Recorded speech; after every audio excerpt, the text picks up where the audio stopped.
이번 이야기는요, AP그룹 회장실에서 고성이가 박진석한테 인생 통째로 박살나는 순간부터 시작해요.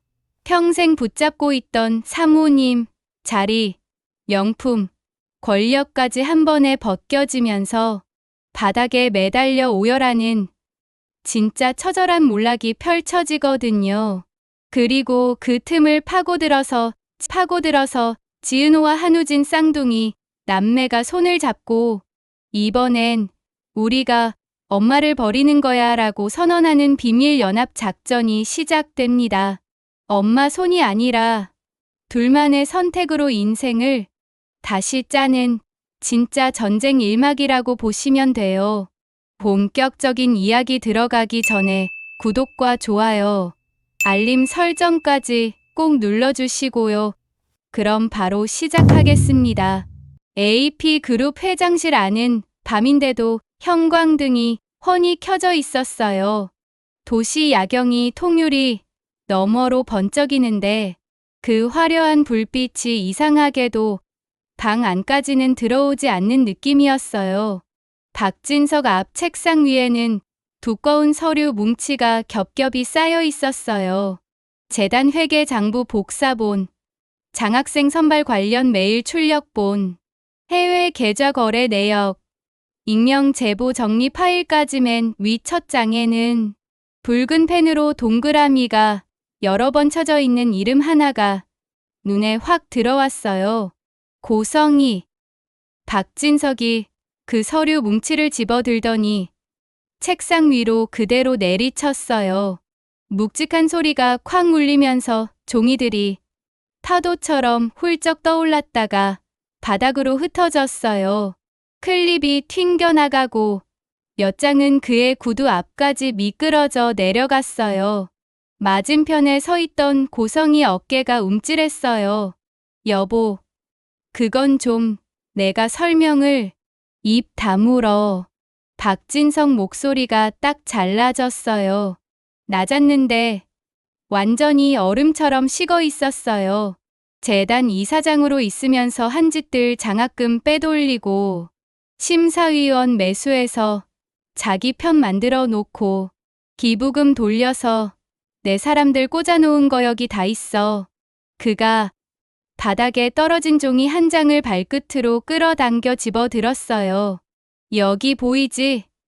성재 맡은 프로젝트는 보고서 중간에 잘라먹고 실무진 싹 교체해 놓은 거. 반대로 우진이 쪼갠 돈이랑 사람을 죄다 붙여준 내역. 내가 뭐 어떻게 조작했는지 하나도 안 빠지고 정리돼 있더라. 고성이 얼굴에서 피가 서서히 빠져나갔어요. 그건 그게 아니고 나 그냥 우진이 좀 제대로 일할 수 있게 그냥. 박진석이 비웃듯 코끝으로 숨을 내쉬었어요. 그냥 이렇게까지 돼. 성재를 무능해 보이게 만들려고 고고서 일부러 늦게 올리고 담당 팀 바꿔치기 하고 뒤에서는 장남 리더십 문제 기사 슬쩍 흘려서 여론 작업해 놓은 거 그게 그냥이야? 고성이 입술이 부들부들 떨렸어요. 원래 회사 이끌 타입이 아니었잖아. 여보도 알잖아. 그 애는 너무 마음이 약해서 사람 정에 끌리고 반대로 우진이는 아픈 애야. 박진석이 말을 잘랐어요. 몸도 마음도 둘 다. 그거 뻔히 알면서도 내가 앞에선 불쌍한 아들 강조하고 뒤로는 그의 이름으로 재단 캠페인 돌리고 홍보 돌릴 준비까지 싹 해놨더라. 그가 또 다른 파일을 툭툭 쳤어요. 불치병 딛고 일어서는 젊은 경영자 스토리. 그거 기획안까지 있더라. 우진이 사진, 병원 기록, 인터뷰 초안까지 전부 들어있어. 고성이가 머리를 감싸 쥐었어요. 난 그냥 우리 우진이 살려놓고 그 다음에라도 이 집에서 인정받을 자리 하나 만들어주고 싶었어. 여보도 알잖아. 이 바닥이 얼마나 냉정한지. 내가 조금만 힘을 안 쓰면 불쌍한 년 하나 데려다가 말 잘 듣고 집안 쥐죽은 듯 시키는 대로 박진석이 천천히 일어나서 그녀를 똑바로 바라봤어요. 애들 잘 챙기고 집안일하고 대회 행사 때 웃으면서 옆에 서 있으라고 했더니 내가 한 게 뭐야? 이 집을 뿌리채 말아먹으려는 거야? 막대먹은 본색을 숨기고 있었구만. 고성이가 눈을 치켜 떴어요. 뭐? 참. 막대먹었다고.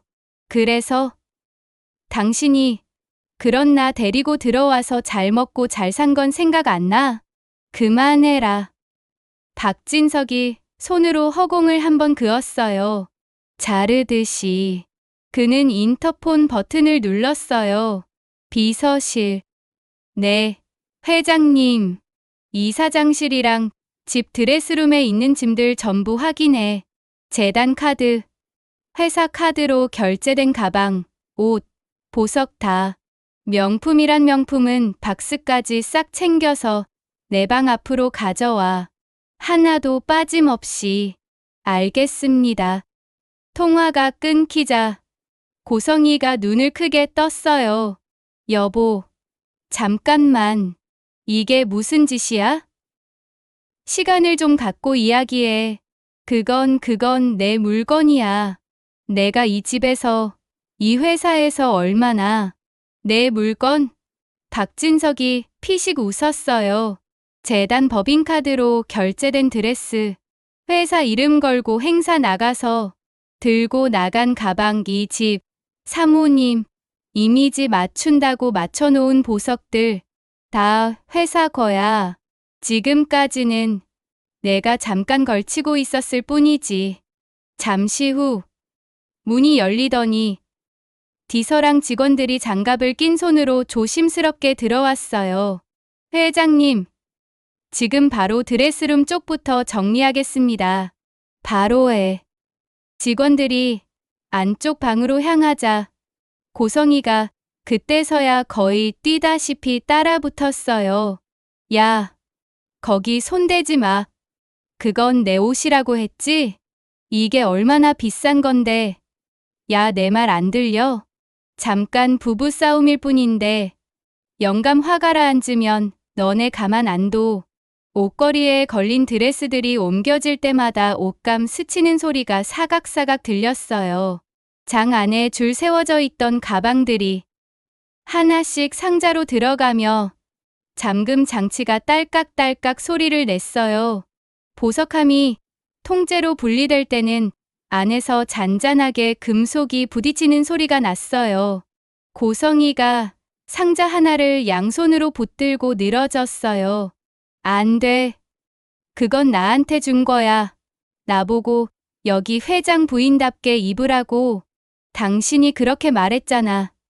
지금 와서 이걸 다 뺏어가? 여보, 이건 너무하잖아. 직원들이 서로 눈치를 봤어요. 이 이사장님, 회장님 지시라서. 누가 여기까지 끌고 왔는지 생각 안 나. 사교 파티마다 나 내보내서 사진 찍게 하고 문제 생기면 회장 부인 내세워서 수습하게 만든 사람이 누군데. 내가 여기서 당신 체면 살리려고 얼마나 많은 걸 뒤로 삼켰는지 알아. 목소리가 찢어질 정도로 올라갔어요. 울음이랑 분노랑 원망이 한꺼번에 터져 나왔어요. 이건 아니지, 여보.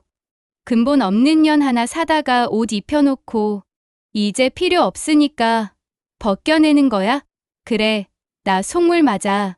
인정해. 근데 나 혼자 이 집을 더럽혔다는 식으로 말하지는 마. 상자가 바닥에 끌려 나가자 그녀가 그 위에 거의 매달리다시피 손을 얹었어요.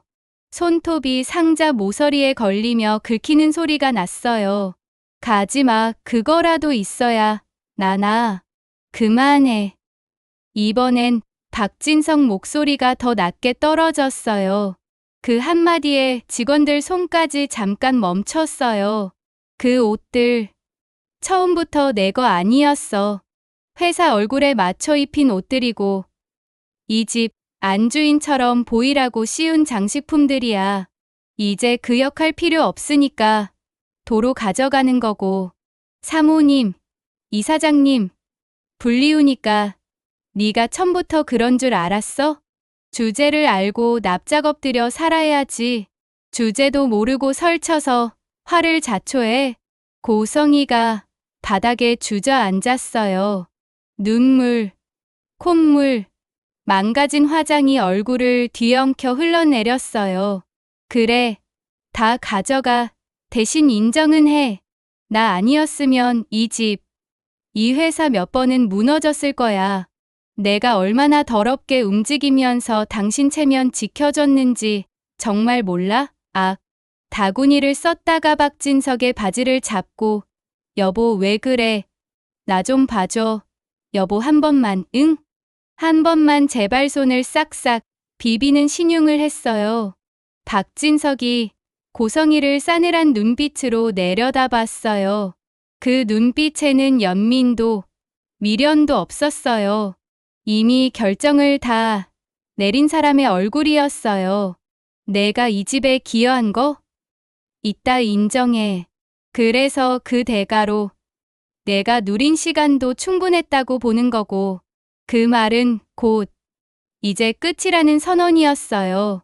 오늘부로 재단 이사장직은 그만두는 거고 법인카드 전부 정지할 거야.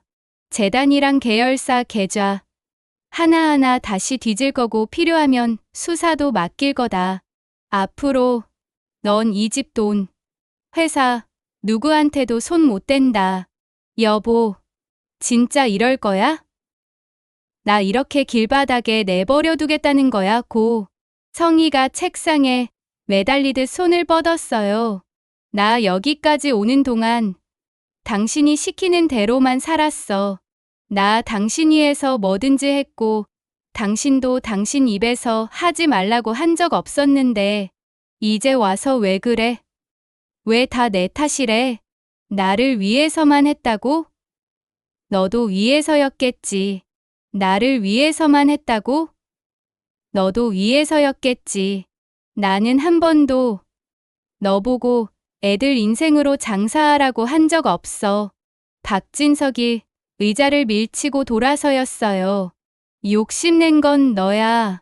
버릴 줄 알아야 하는 시점에서도 더 붙들고 안 해도 될 짓까지 하면서 여기까지 끌고 온 것도 너야. 그는 비서에게 짧게 고개를 끄덕였어요. 정리 끝나는 대로 내게 보고해. 문이 닫히고 방 안에는 고성이 혼자 남았어요. 직원들이 들고 나간 상자 자리에 먼지만 떠다녔어요. 그녀는 비틀거리며 일어나 창가까지 걸어갔어요. 유리 너머 도시 불빛이 번쩍이는데 그 속 어디에도 자기 자리가 없는 것처럼 느껴졌어요. 나 이렇게 버리는 거야? 입술이 떨렸어요. 눈물이 또 쏟아졌어요. 더 이상 화장으로도 가릴 수 없는 모양이었어요. 안 끝났어. 아직 안 끝났어. 그녀는 그렇게 혼잣말을 중얼거리다가 갑자기 뭔가 떠오른 듯 눈을 치켜 떴어요. 우진이가 있어. 내 우진이. 걔만 있으면 다시 다 되돌릴 수 있어. 박진석은 자기 친아들은 아니었지만 몸이 약하고 어린 우진이를 측은지심으로 돌보아 왔었어요. 그 마음을 일말의 희망으로 또 보는 고성이. 그 말과 함께 고성이는 거의 뛰다시피 회장실을 빠져나갔어요. 하이힐 굽소리가 복도에 쾅쾅 울려 퍼졌어요. 병원 복도는 이미 면회 시간도 끝나서 한산했어요. 하지만 계단 쪽에서 치고 올라오는 발소리는 조용한 공기를 찢어버렸어요. 비켜요. 좀 비켜봐요. 간호사 몇 명이 놀라서 양옆으로 몸을 붙였어요. 숨을 헉헉 몰아쉬며 뛰어오는 사람, 고성이었어요. 엘리베이터가 너무 늦게 오자 아예 계단으로 올라온 터였어요. VIP 경동복도 끝. 익숙한 병실 번호가 눈에 들어왔어요. 1703호. 문 손잡이를 잡은 손이 덜덜 떨렸어요. 그녀는 문을 거의 걷어차듯 열고 안으로 들어갔어요. 우진아. 엄마 왔어. 우진아. 그 다음 순간 발이 툭 멈췄어요. 침대 위에는 아무도 없었어요. 하얀 시트는 반듯하게 정리돼 있었고 산소 튜브도 가지런히 감겨 트레이 위에 올려져 있었어요. 심장 모니터는 전원이 꺼져 있었고 커튼도 예쁘게 접혀 있었어요. 마치 오랜 입원 생활 끝에 정상 퇴원한 사람의 병실 같았어요. 누군가 긴 시간을 정성스럽게 마무리해 놓은 느낌이었어요. 뭐야, 장난해? 어디 갔어? 고성이가 이불을 확 젖혔어요. 베개를 들어보고 침대 밑도 고개를 숙여 들여다봤어요. 화장실 문도 벌컥 열어봤어요. 어디에도 우진은 없었어요. 대신 베개 옆에 얌전히 놓인 하얀 봉투 하나가 눈에 들어왔어요. 앞면에 단 3글자. 엄마께. 손가락이 봉투 위를 더듬다가 결국 억지로 종이를 찢어 열었어요. 안에서 흰 종이 한 장이 나왔어요. 익숙한 글씨체가 이상하게도 차분한 모양으로 펼쳐져 있었어요. 엄마, 제가 이렇게까지 해야지만 엄마가 멈출 것 같아서 편지로 먼저 말씀드리게 됐어요. 이제 엄마가 짜놓은 인생에서 한 발짝 내려오려고 해요. 유라, 지금은 지은호로 살고 있는 그 아이를 떠올리면 엄마 옆에 그대로 누워있을 수가 없었어요. 이미 한번 버림받은 아이인데 또다시 엄마 때문에 간을 내어줘야 하는 상황에 그냥 가만히 누워있는 건 아무리 생각해도 제 몫이 아니더라고요. 엄마가 유라 이야기를 꺼낼 때마다 얼굴이 굳는 걸 수없이 봤어요. 그래도 저는 엄마가 그 아이를 잊지 못했을 거라고 혼자 믿고 싶었어요. 근데 알고 보니까 잊지 못한 게 아니라 끝까지 인정하기 싫었던 거였던 것 같아요. 은호를 직접 만나보니까 그동안 제가 대신 짊어졌던 것들이 얼마나 비겁한 선택의 결과였는지 하나씩 보이기 시작했어요. 버려졌던 아이가 이렇게까지 밝게 예쁘게 자라나서 제 옆에 서 있는데 저는 그 옆에서 부끄럽기도 하고 고맙기도 했어요. 그래서 더는 엄마가 그 아이를 이용하는 모습을 보고 있을 수가 없었어요. 엄마, 저 찾지 말아주세요. 그리고 혹시 언젠가 진짜로 마음이 준비되면 유라에게, 아니, 지금의 지은호에게 한 번만이라도 직접 말해주세요. 너를 버린 건 분명히 잘못이었다고. 그 말 한마디를 엄마 입으로 듣게 해주고 싶은데 그걸 제가 대신 할 수는 없더라고요. 엄마가 골라준 학교 다녔어요. 엄마가 좋다는 사람들 옆에 서서 웃었고요. 엄마가 하라는 대로 일했고 엄마가 원하는 모습으로 살려고 많이 애썼어요. 근데 이제는 한 번쯤은 제 손으로 고른 선택을 해보고 싶어요. 엄마 손에 붙어있는 꼭두각시가 아니라 저 혼자 책임질 수 있는 인생을요. 제가 떠난다고 해서 세상이 무너지는 거 아니에요. 엄마도 아마 곧 새 줄 찾으시겠죠. 그래도요. 이제는 한 번쯤 엄마가 남겨지는 쪽에 서봤으면 좋겠어요. 계속 누군가를 쓰고 버리는 사람이 아니라 한 번쯤은 버림받은 사람이 되어보는 것도 나쁘지 않을 거예요. 그게 제가 엄마에게 해줄 수 있는 마지막 효도라고 생각했어요. 너무 걱정하지 마세요. 저 생각보다 잘 버팁니다. 안녕히 계세요. 우진 올림. 손끝이 종이를 파고 들어갔어요. 편지 마지막 줄까지 읽고 나자 종이가 구겨지도록 힘이 들어갔어요.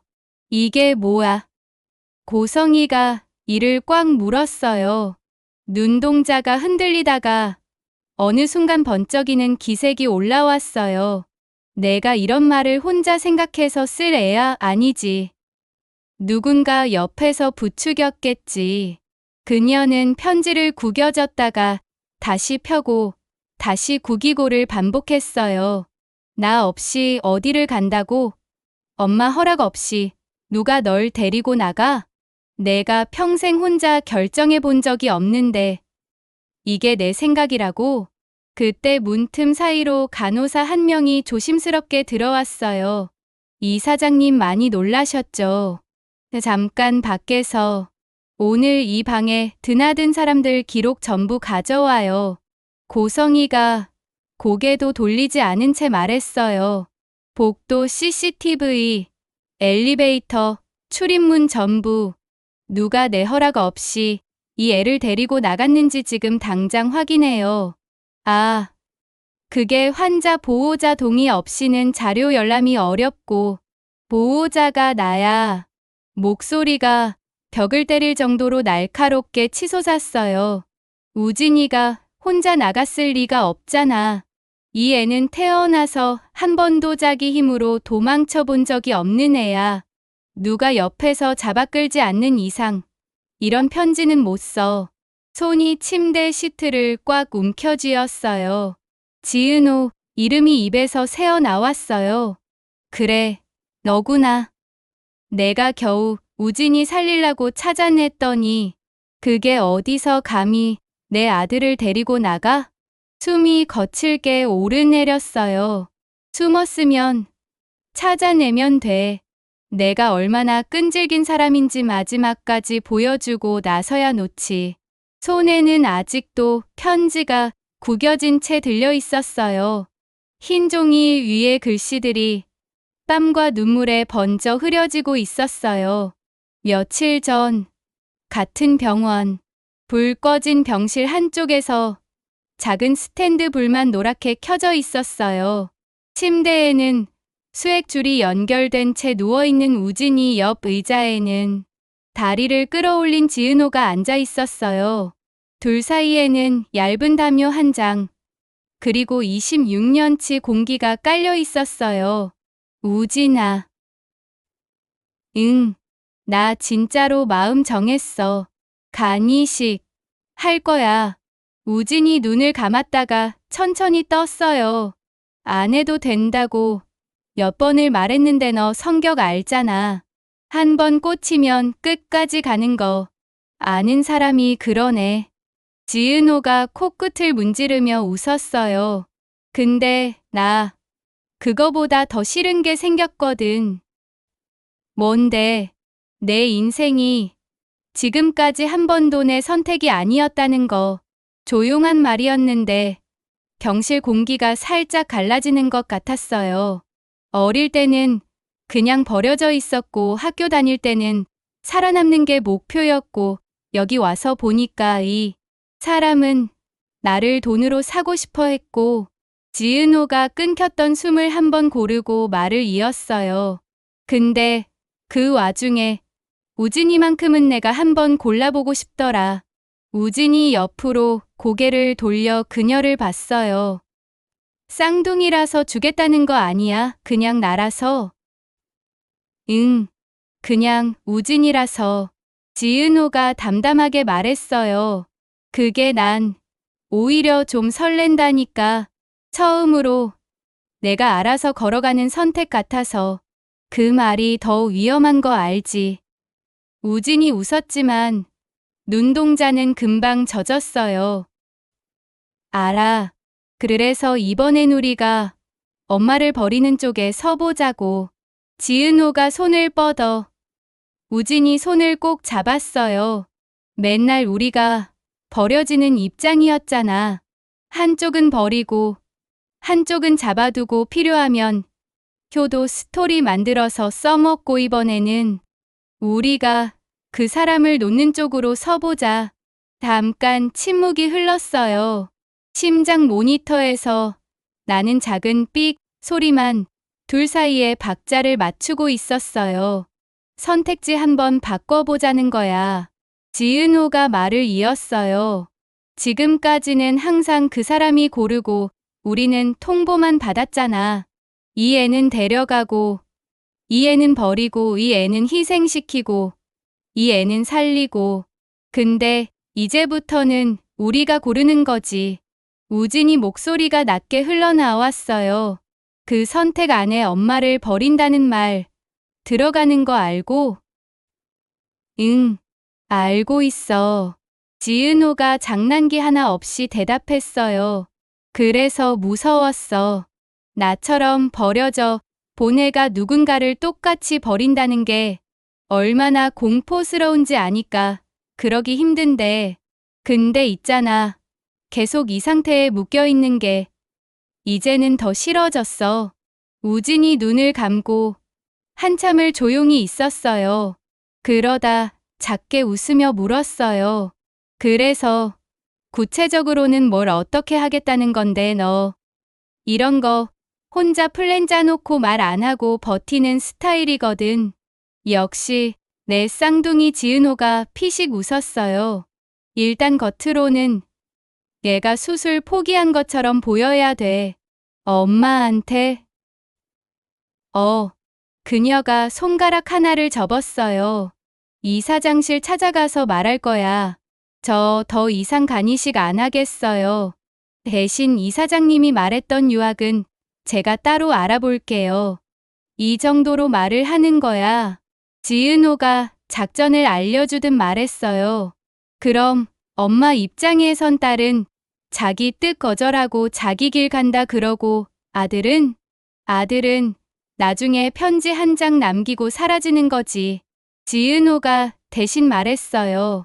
이제부터는 내 인생 내가 결정해보고 싶다 정도만 써놓고 병원 이름, 위치, 의사 이름 아무것도 안 남기고 실제로는 우리 둘이 같이 다른 병원으로 옮겨가는 거고. 응. 지은호가 고개를 끄덕였어요. 그 사람 인맥 하나도 안 통하는 병원, 그 사람 카드, 그 사람 이름, 그 사람 기자들 전부 끊긴 곳, 거기서 수술 날짜 잡고 거기서 살아날 거야. 살아난 다음에는? 우진이 일부러 농담 섞인 목소리로 물었어요. 살아난 다음에는 그냥 고등학교 때처럼 살면 되지 뭐. 지은호가 웃었어요. 각자 집은 지옥인데 학교에서 컵라면 나눠 먹으면서 하루 버티던 둘이었잖아. 이제는 집까지 우리가 고르는 걸로. 잠시 후 또 하나의 퍼즐 조각이 따라붙었어요. 그리고 돈 얘기도 해야 돼. 그날 저녁 정순이 집 거실 TV는 꺼져 있었고 탁자 위에는 설거지거리도 과자 봉지도 없었어요. 숨소리만 3개. 공기 중에 어색하게 떠 있었어요. 소파 한쪽에 정순이 반대편 테이블 모서리에 지강호가 걸터 앉아 있었어요. 현관문이 열리면서 지은호가 다녀왔어요 하고 들어왔는데 걸음이 금방 멈췄어요. 뭐야? 분위기 왜 이래? 가방을 내려놓으면서 둘을 번갈아 봤어요. 강호는 바닥만 보고 있었어요. 손은 빈손인데 이상하게 봉투라도 구기는 것처럼 꾸깃꾸깃 오므려져 있었어요. 지강호. 정순이가 아들 이름을 낮게 불렀어요. 네가 말해라. 내가 먼저 입 여는 순간 오늘 이 집에서 사람 하나 죽는다. 지강호가 마른 침을 꿀꺽 삼켰어요. 누나 잠깐만 앉아봐. 앉으면 더 무서울 것 같은데. 지은호가 팔짱을 낀 채 서 있었어요. 그냥 말해. 뭐야? 잠깐의 정적 끝에 지강호가 겨우 고개를 들었어요. 눈이 벌써 벌겋게 충혈돼 있었어요. 그 누나 친엄마다 하는 사람 있잖아. 말이 떨어지는 순간 공기가 한번 꺾였어요. 지은호 표정이 굳었어요. 그 사람이 나 찾아왔어. 쌍둥이 오빠 얘기하면서 누나가 자기 딸이었다고 하면서 간 이식 설득 좀 해달라고. 정순이 손이 테이블 위에서 흔들렸어요. 그래서 지은호 목소리가 너무 차분해서 오히려 더 무서웠어요. 그래서 네가 뭐 했는데?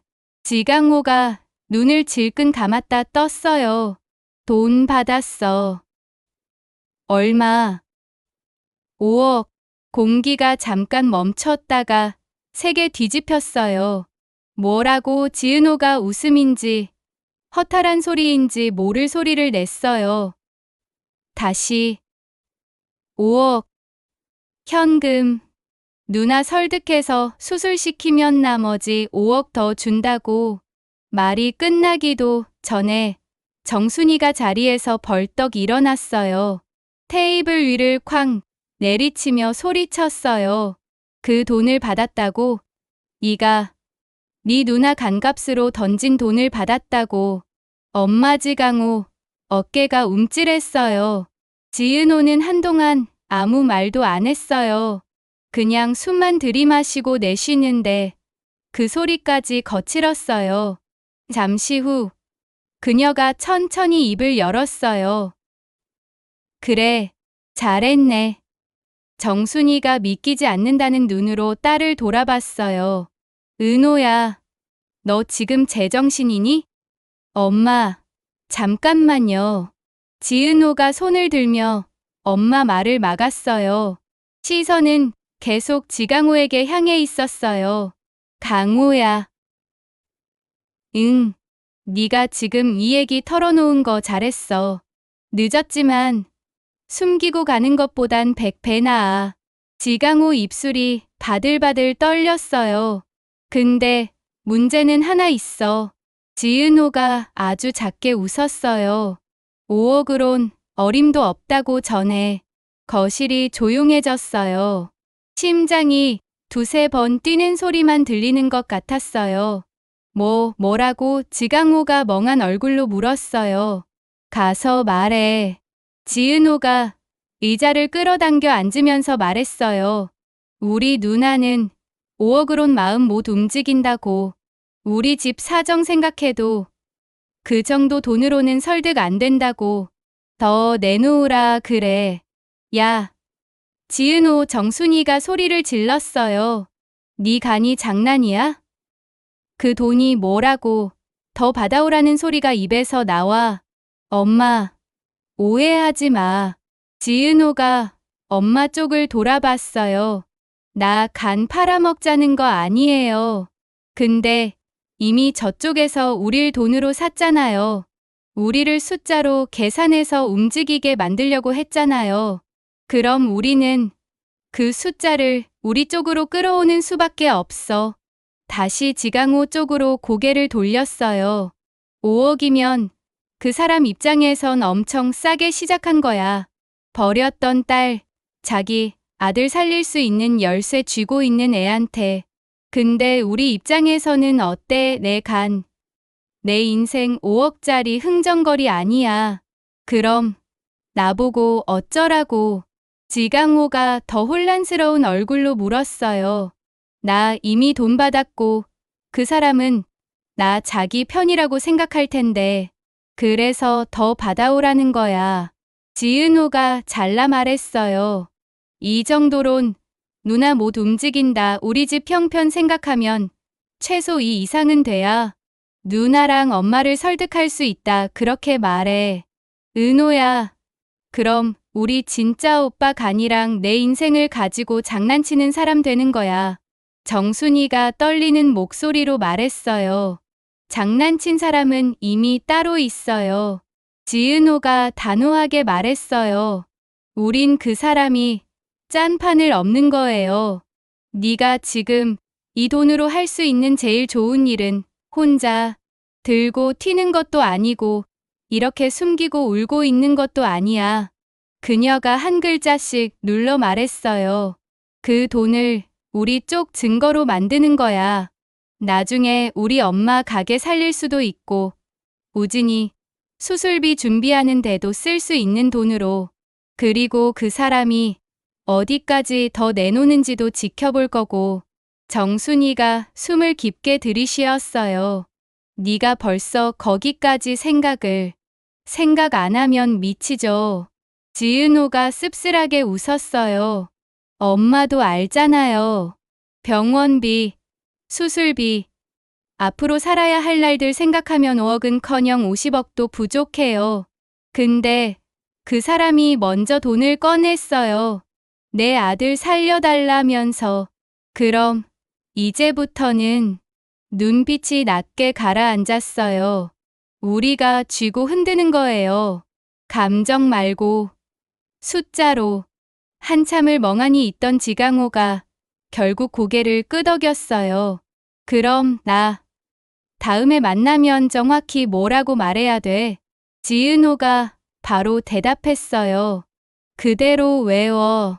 우리 누나 5억으론 절대 안 움직인다. 그 정도 돈으로는 자기 간도, 자기 인생도 못 건드리겠다고 했다. 진짜로 원하시면 더 내놓으시라고 하더라. 이렇게. 지강호가 눈을 동그랗게 떴어요.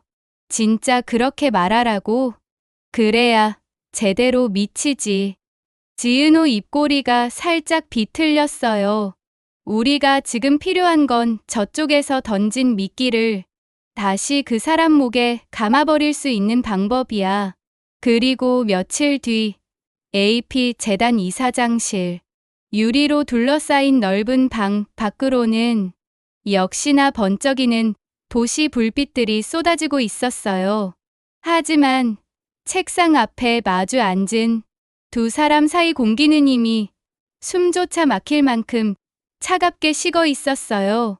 바쁘다면서 굳이 보자고 했네. 고성이가 먼저 입을 열었어요. 그래서 생각은 정리됐어? 간이식. 지은호가 잠깐 숨을 고르고 곧바로 말했어요. 네, 정리됐어요. 저 수술 안 하려고요.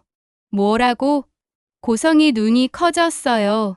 지금 농담하는 거야? 농담 아니에요. 지은호가 시선을 피하지 않았어요. 오빠 상태도, 시간도 다 듣고 그래서 더 생각 많이 해봤는데요. 적어도 지금 이 병원에서 이사장님이 원하는 방식으로 하는 건 아니겠다 그렇게 결론 내렸어요. 지금 이게 사람 입에서 나올 소리야? 고성이 목소리가 한 톤 올라갔어요. 내 오빠가 어떤 상태인지 조금이라도 생각이 있으면 그 오빠를 그 상태로 만든 사람이 누군데요? 말이 툭 튀어나왔어요. 순간 방 안 공기가 한번 뒤집혔어요. 뭐라고 했어? 지금 고성이 눈빛이 날카롭게 변했어요. 아무것도 모르는 줄 알고 오빠 살리겠다는 말 한마디로 절 여기까지 끌고 온 거잖아요. 지은호가 한숨을 짧게 내쉬었어요. 근데 제가 다 알아버렸거든요. 누가 날 버렸는지, 누가 우진이 인생을 어디까지 밀어붙였는지. 그래서 지금 날 심판하겠다는 거야? 아니요. 그럴 자격까지 있다고 생각하지도 않아요. 지은호가 고개를 저었어요. 그냥 이제 제 인생은 제 쪽에서 정하겠다는 거예요. 방안이 잠깐 조용해졌어요. 대신에 예전에 말씀하신 거 있죠. 지은호가 다시 입을 열었어요. 뉴욕 대학교. 수술 잘 끝나면 보내주겠다고 했던 거요.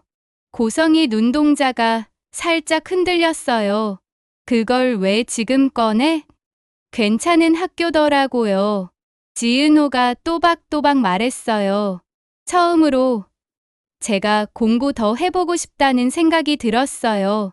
그래서 그 이야기를 하러 온 거예요. 수술도 안 하겠다던 애가 유학 얘기를 해. 네. 대답은 망설임이 없었어요. 수술은 안 할 거고 유학은 이사장님 도움 말고 제가 알아서 갈 거예요.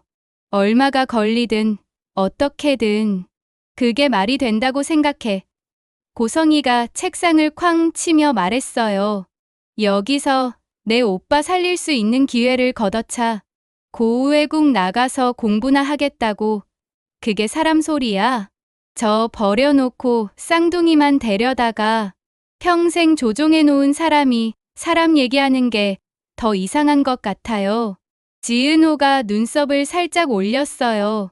고성의 숨소리가 거칠어졌어요.